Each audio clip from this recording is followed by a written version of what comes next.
Yeah, okay. Hello, I'm Gerald Knezik, University of North Texas Learning Technologies, and I'm glad you're all here online and many in the room. Three years ago, and then one time more since then, I was first hosted by Dr. Ogata and his team at Kyoto University. Their laboratory in the main part is about like our Agora here, and so I felt it was very comfortable. And so I'm so glad that all of you extended the hospitality to our colleagues from Japan, a little Texas hospitality. We're quite informal too. I would like to introduce Dean Kinchuk to introduce Hiroaki Ogata, who will introduce his team. And then for about the next 40 minutes, we'll have a panel from our group. Dean Kinchuk. Thank you. So first of all, welcome. Welcome to University of North Texas. And my introduction to Professor Ogata is going to be little kind of unorthodox. So we all know he is an international expert. I don't think I need to really explain that part. I want to show you a different side of him. Just give me a moment.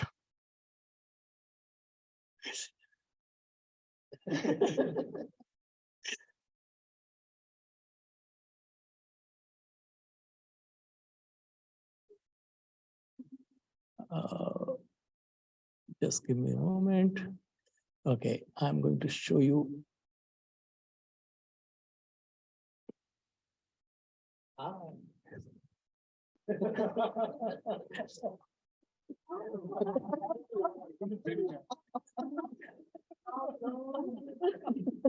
These are nothing. What's coming up now?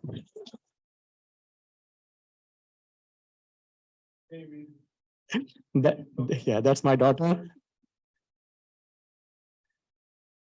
Now, recognize which one is Hiroaki there. Sorry, online, I've got some photos here that I'm sharing. Yeah, so that's my son actually. And are you ready?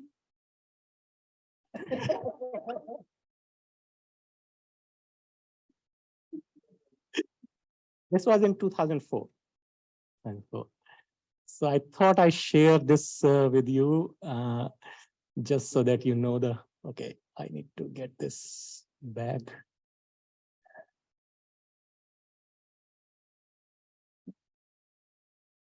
Full screen, it must be.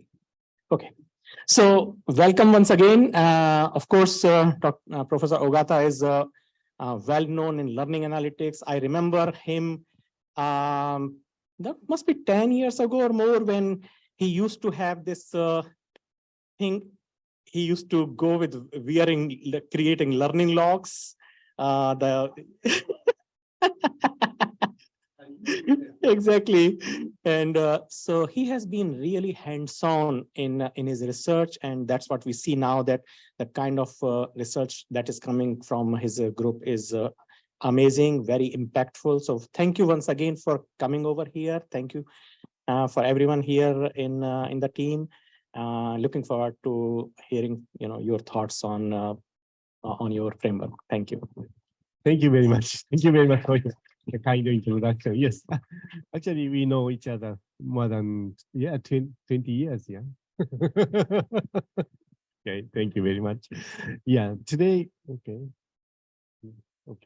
Today I will talk about the learning and evidence analytics framework. We call it LEAF. Okay.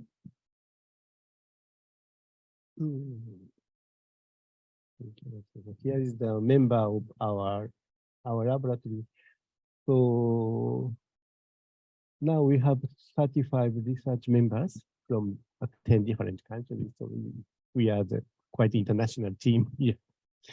So yeah, we are now developing the infrastructure to collect the data from the students and the teachers, not only inside school but also outside school, for analyze the data and support the teaching and learning. Yeah.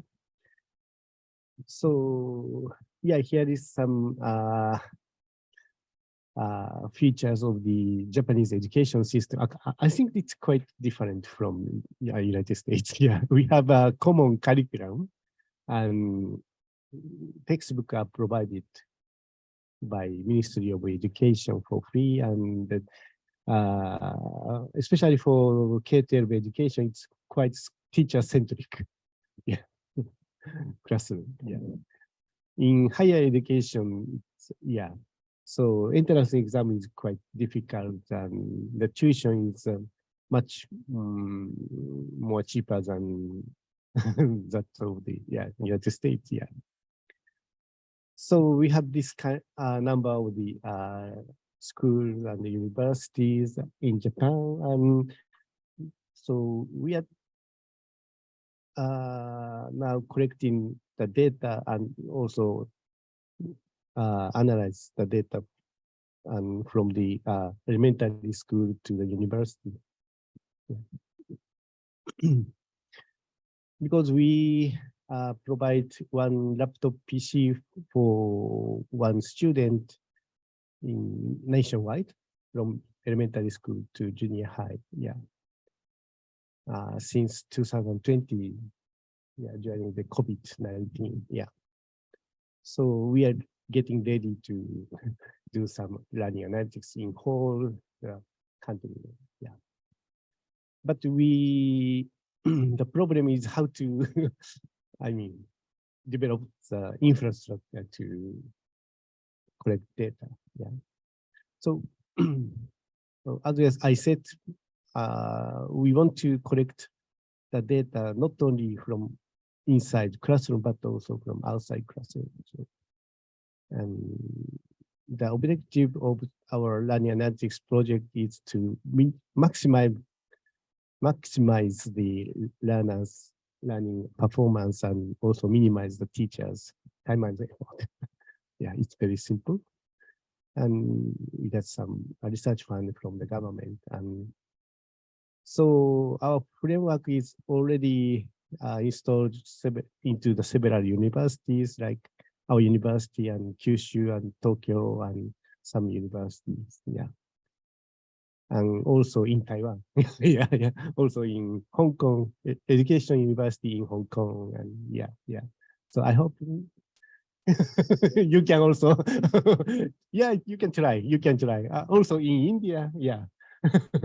Yeah, several universities, more than 65 universities use our system. Yeah. Okay, so maybe you can explain your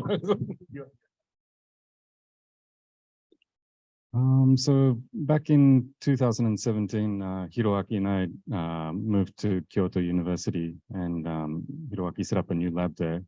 And at the time, we were looking at how we can create kind of a new learning analytics infrastructure that allows us to collect data very easily in a kind of modular way.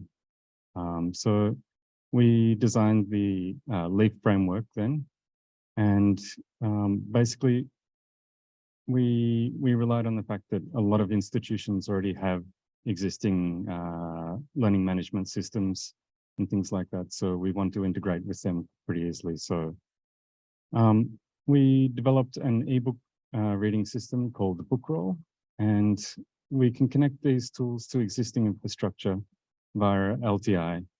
So students don't need to log on again to use the tools.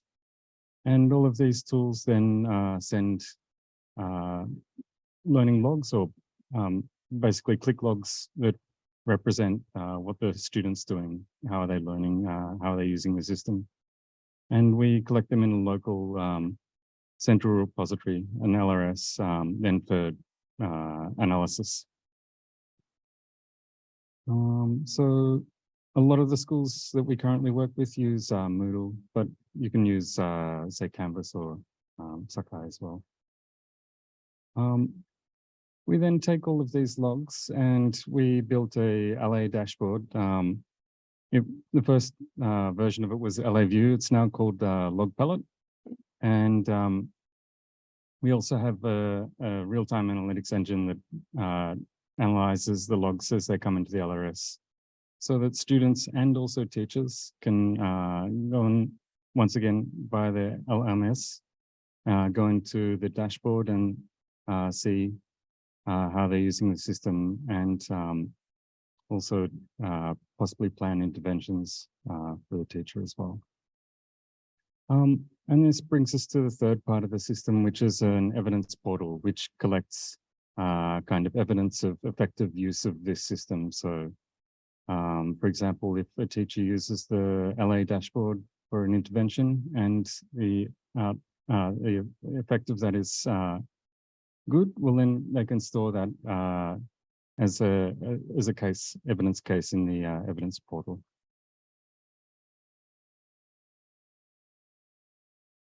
Just a little bit on Bookroll. Here's the interface of Bookroll. We can see that it has the usual features like next page, previous page. We also have some markers and also memos that students can use to annotate learning materials. Around COVID, we also added a narration feature where teachers can upload, say, their voice that they would usually do in the lecture. So students can go through and watch the slides while listening to the lecture. And while using this interface, Bookroll outputs this kind of log data, which is quite granular. And we can analyze this log data to say work out how long a learner is spending on a page, so reading a certain type of content. And we analyze these logs then to produce visualizations and also tools, which we'll see later on in this presentation. One example is, before I mentioned markers, we have two types of markers. The yellow marker, which means that the student thinks that that specific part of the content is difficult, and a red marker, which means that it's a difficult part of the important part of the content. And we can do graphs like this. So the top graph is of the markers. So on what page, how many markers are on what page, how many memos are on what page, etc. How long students are spending reading on all the different pages. And the teacher can also see the actual contents of the memo. So, for example, in my classes, I use the memos as a way for students to ask me questions, and then I can answer those questions in the next lecture. And we also have an overview of reading analysis, and this can be used to send interventions by email to students. So a teacher can select a student based on several different indicators and then actually customize an intervention email to send off to them. We do collect a lot of logs, and a lot of students, they don't spend all of their time in one education institution. So we can analyze a lot of this data, but when they move to a new institution, we don't have any data about them. So we have a cold start problem. So to overcome this, we developed a blockchain-based system called BOL, which not only enables the exchange of logs between institutions, but also gives control of that exchange process to the actual data holders, so to students and to teachers.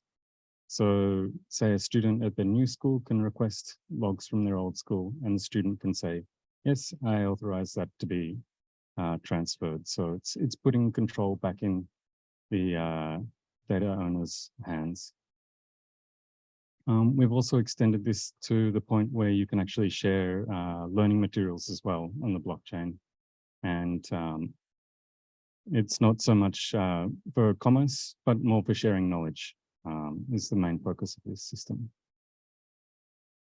And there's a couple of main features of BOL. First of all, it enables the connecting of these logs across different systems. It's verifiable because it's on the blockchain, and also tamper-proof to a certain extent.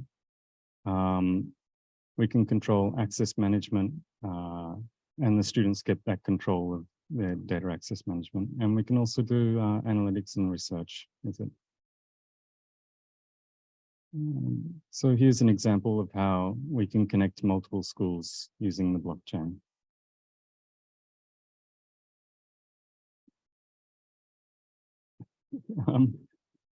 So next we have an example of how Bookroll, the ebook reader, is used in the classroom. So for example, in maths, we have quizzes on Bookroll, and we have well, still in Japanese, this is a quiz answer panel on the right-hand side.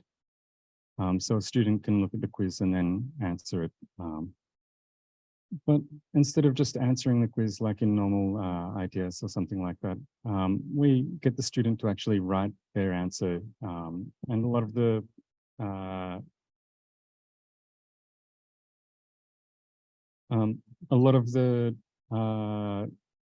tablets that the students use have stylus, so they can actually input it normally as they would with a paper-based approach.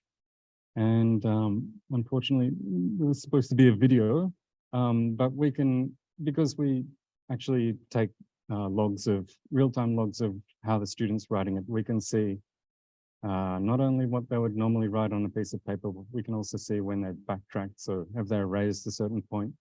And we can also use that data to then work out what maybe an atypical answer is for a certain question. And teachers can actually use that to introduce to the class. Okay, a typical answer. And we can also cluster students' answers based on the data as well, which teachers can then use to quickly say, get an overview of a class of 200 students' answers. Okay. We also get students to review their answers. This should be video. No video. We get students to review their answers as well, and then actually provide self-explanations for how they're answering the actual question. So this is kind of like a metacognitive skill that they can develop to kind of think about their answering process.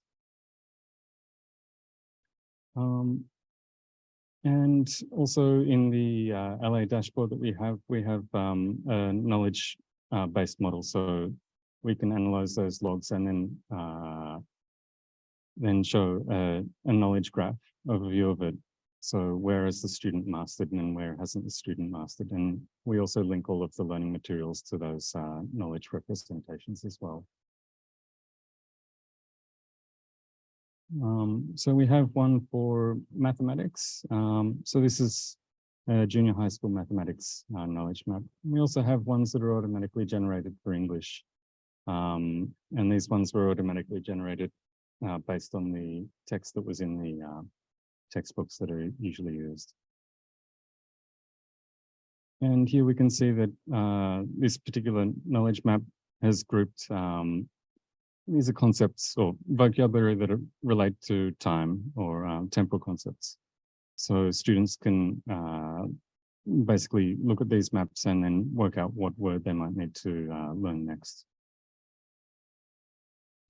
We can also use those maps to compare to say the whole of this class, or a teacher can have an overview of the classroom as well.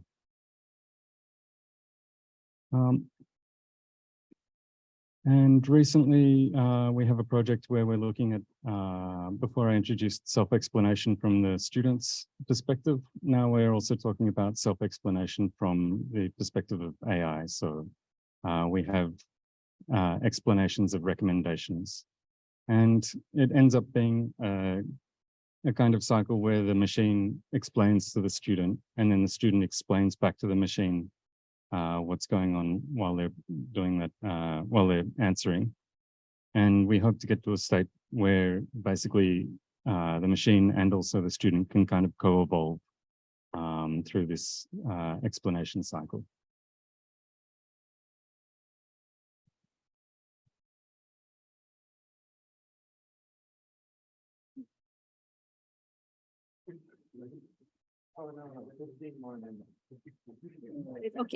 Okay, I go very quick, very quick. Now I'm going to talk about how Bookroll is used in like a case of language learning. In this case, it's English. like for instance, Bookroll has like English reading facilitating features such as like markers and the memos. So we applied active reading strategies with those ebook affordances to support and provide optimal learning environment, and also to see how students are actually reading, and then how. Just kidding. I'm just kidding. I'm sorry. Just kidding. How the reading process is going. And then, sorry. And then first we took a very well-known English active reading strategy. It's called SQ3R. This is very popular, and many teachers and language schools use this strategy because it's easy to follow and organize the class structure here. So, but we took that and tailored into tailored as like an e-learning active reading strategy, and integrated into the Bookroll, and we call that as SQ3R active reading strategy. And then this is I'm sorry. And then this is like the steps for the what the actually student did. So first, student use markers. Thank you very much, sir. Use markers for skimming and scanning, and to get like an important idea. And if they don't know some word, they highlight with a yellow color so that they can reflect later on. And then later that they, after they're skimming and scanning through, they kind of raise up their question, then they wrote their question in a memo. And then actually they start reading with like having those questions in mind.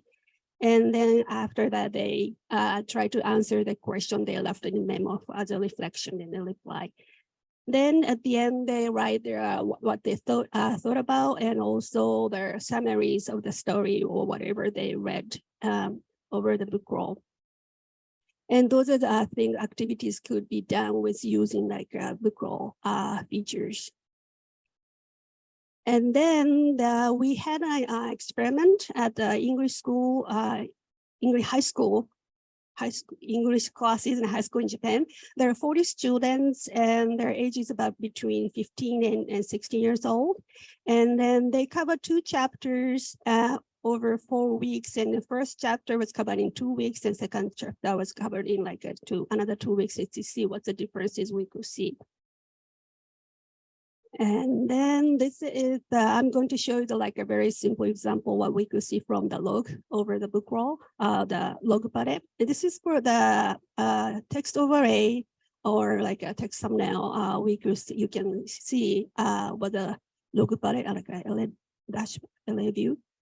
And this is for the first for the chapter. If you can compare this with the second week, and obviously the markers they were like scattered everywhere. It's like more like focused, and then we can tell students are more focused on what they're doing, and then what they're doing after the 2 weeks. And they're like less yellow markers, and that mean the student has less words expression their understanding. And then the color of the marker, more darker colors, more students draw the marker. And if you move the cursor to the place the markers are, you can tell the student's name who draw the marker there. Then this is another example. We ask the students to write the question about their content. And then this is for the first chapter, and this is for the second chapter. Making questions is really difficult, especially for the second learners. And then for the first chapter, they like the number and the quality of the questions very limited. But after 2 weeks, the students upload a lot of questions, and then their quality of the questions also improves. That's how we're doing for the English classes. And then after that, based on this, we developed and then developed the active reading dashboard, just for specifically looking at the English, not English, but the reading procedures. Now I'm going to pass the turn to. So I will quickly, because I think we have less time, I will quickly stop this sharing. Okay, thank you, Gerald. But what I will do is I will show you some of the actual systems so that it actually gives you the feel of what we are doing. So, okay, good. So as Brendan said, that if you have LMS, it's just plug into the LMS. And we have this as a course, and you have Bookroll and the dashboard. So Bookroll is the ebook reading platform, and it's very easy for the teachers because they just need PDF files they can upload in the system, and it pops up for their students. And for instance, one of the PDF file you can open as a student. You see over here, you have a bunch of tools to annotate. And one of the memos, what you can do is you can also create handwritten memos. So there you can draw some things, and that's what Brendan was telling in the maths course in high school and junior high school. They're solving maths problem. So then what happens is all of these data is getting logged. And for instance, I will show. Okay, so then there is the dashboard, and you can pull up these activity data or the actual whatever the students were doing in the dashboard, and then you see that which student highlighted, what was the browsing time, what was the memos that they had written on which page of the thing, or what were the markers. And you can also send direct intervention messages to particular students from this dashboard itself. Interesting ones are, this is where you can replay how they did the the process of what they were, they were writing, and you can pause and then add a question over here. And those are the kind of things that are being used for the Excite projects that we are having for explainable AI. So this is one of it. Another example would be you can do grouping. So there is a lot of algorithmic grouping that can be done just by taking into account their reading behaviors. We have a bunch of parameters that we can select from. And then if you have course scores, you can add up the course scores. If you have other, if they have done previous grouping, then you can add their previous grouping behaviors or group peer evaluation. And then with a button click, it creates the group. And then you can use the same platform to do peer evaluation and teacher evaluation. And all of these data again saves back. You can reuse that data for any of the services that is being built. Do I have a minute more? Okay. So the other one in the school, what we did was we popped up a couple of English reading material, and they have like 500 English reading books, and we call it the extensive reading activity. So it's self-directed activity. So to support any of those self-directed activity, we created another platform, which is Let's Goal. So it says that you can goal-oriented active learner, so they can do their own planning, monitoring, and everything within the system. So for instance, and that is being used actively in school for their English reading, their weekly vocabulary and grammar test, and also maths test. But we also we also have them distributed Garmin watches, so which they can then track their physical activities. So this is one of the platforms where we give back the data to the students so that they can then utilize that data to create their own plans and monitoring. So it's like training them for self-direction skills. Yeah.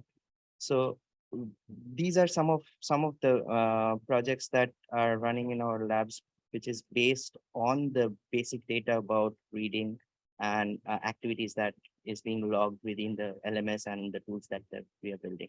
And move on to the next.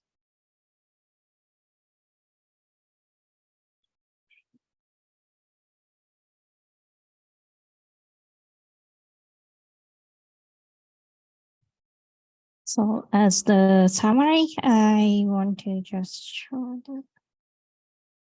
this slide again. So as Professor already mentioned, this system has already implemented in the several K-12 education as well as universities, and in Japan as well as all over the world. But this year, by the way, I've just joined this team this year or last year, so it's only been a year. But what I have to do this year was I was in this nationwide empirical research, and we tried to re-implement this leaf system into 16 schools.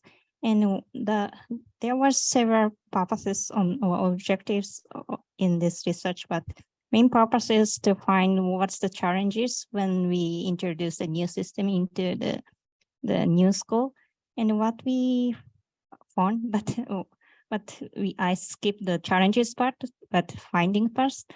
And there's several use cases, wide variety of subject or school stages. So for example, we tried the application in music classes.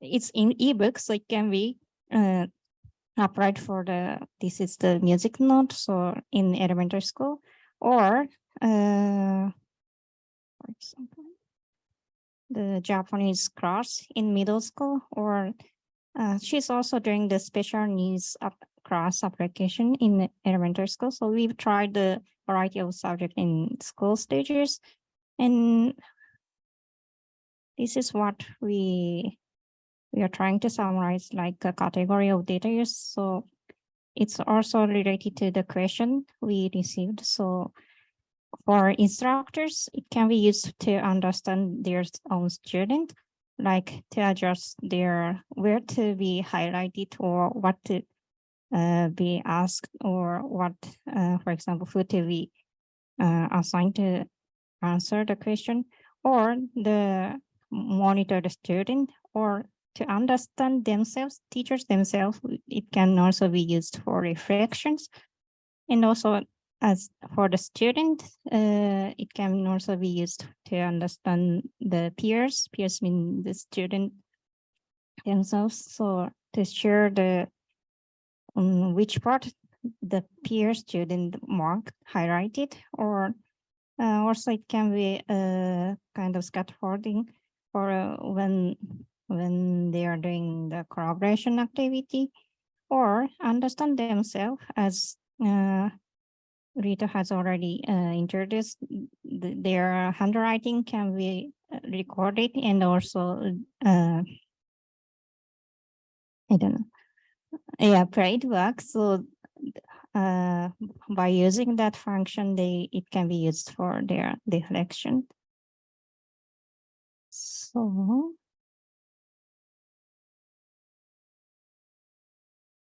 this part should be. Dr. Ogata, would you like for closing? Thank you very much. Thank you very much. Yeah, thank you. So if you are interested in AI, please contact us. Yeah. So actually we are also collaborate with the company. So company can maintain our system and install the institutions. Yeah. But you have to pay a little bit. But it's much more stable. I mean, yeah. Thank you very much. All right. Well, thank you. A round of applause, everyone, first. Dr. Spector is asking if we have any data on any who succeeds and who struggles in this environment. I would split that up into two parts. Probably we have been implementing it at the school level as well as in the higher education level. We do have, if you say struggle as indicators of performance, we do have data about performance levels from the course in the schools. For the higher ed, it's open to the instructors. So if they want to share the performance data, the system is capable of taking in that data. Rest, we know about engagement as proxy of amount of time spent and the number of clicks or interactions within the system. From there, we can probably estimate whether somebody is struggling or not. But do you want to add anything, Brandon? We do also make some kind of machine learning prediction models based on historical data. So we do have some data about who succeeds and who struggles in the environment, and we can kind of extrapolate characteristics of those students. So, for example, maybe a student who doesn't study for an exam, they don't study for a long time, and then just right before the exam, they study a lot.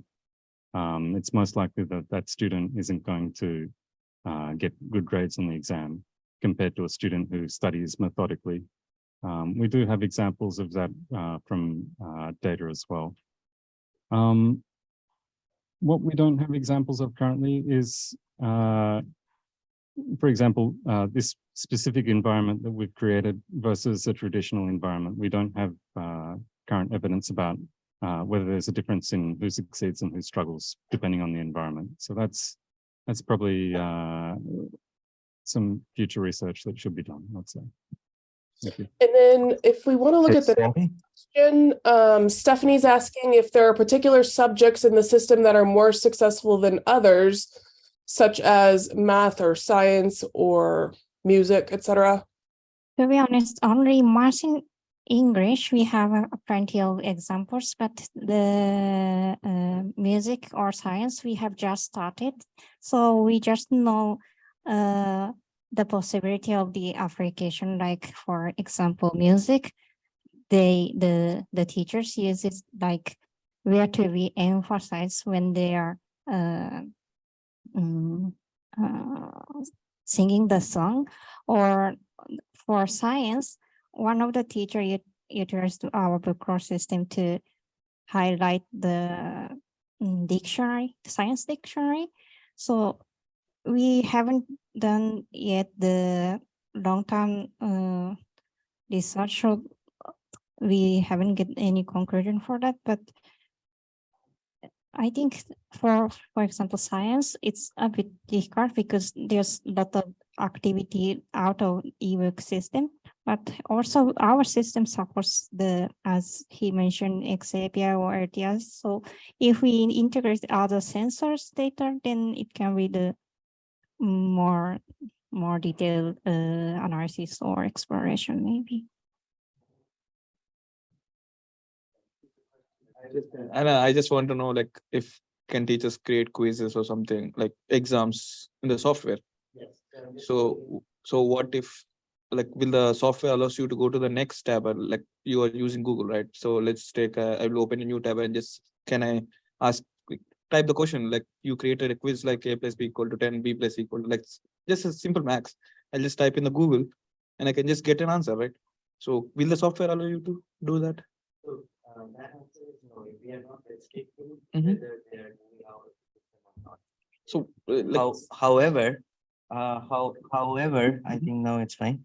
However, again, in the school context, the students are, or the teacher is there in the class when they're doing this activity.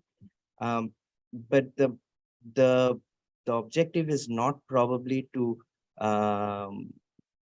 monitor them not to do that, but giving this as affordance to the teachers and the students to interact and learn in the process. so it's kind of an interaction kind of a software, or so you usually create quizzes and you don't want students to cheat. Obviously students do cheat, like very few people. So if the software doesn't allow you to go to the next tab, or if it intimates the teacher that he went to the new tab, it would be good, right? Like that's what in this university, like there is a website, like students create the platform, like it won't allow the teacher to do that, like, or else it will notify the teacher. So if it is there, that's I think for our system, we don't focus so much on the actual answer. We focus on the process that the student took to get to that answer. So I think that kind of mitigates a lot of the kind of goal of cheating for the student.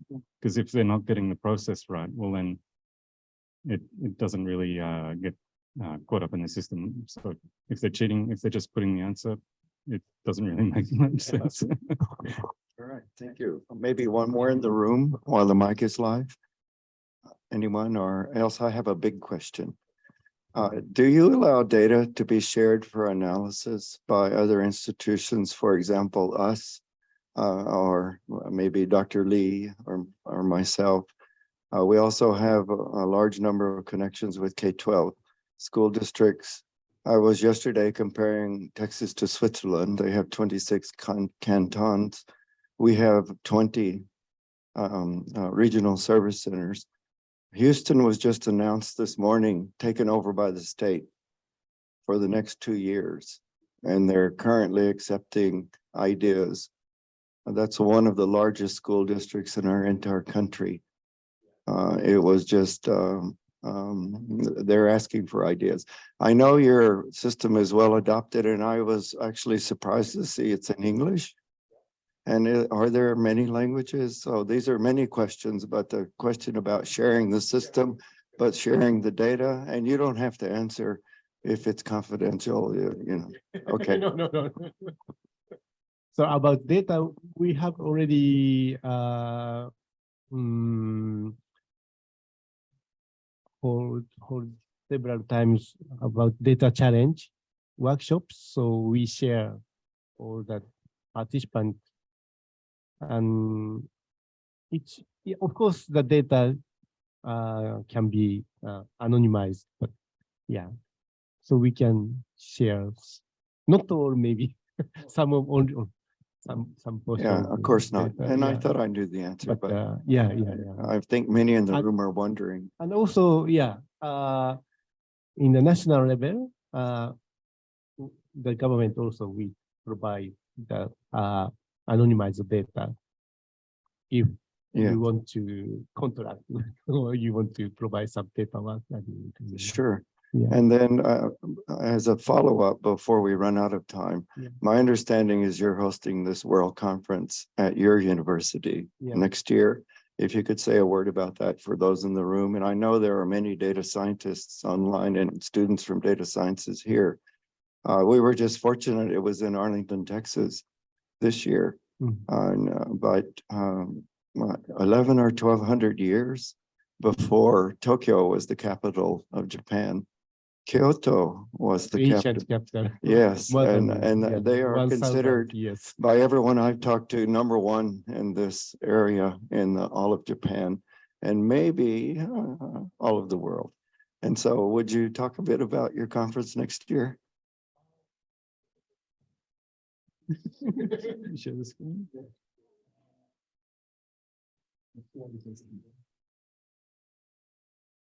So next year in March, we'll be hosting in Kyoto LAK 24, which is the top conference in learning analytics, and so it's around about the cherry blossom season. So it's a very nice time of the year to come. Yeah. So yeah.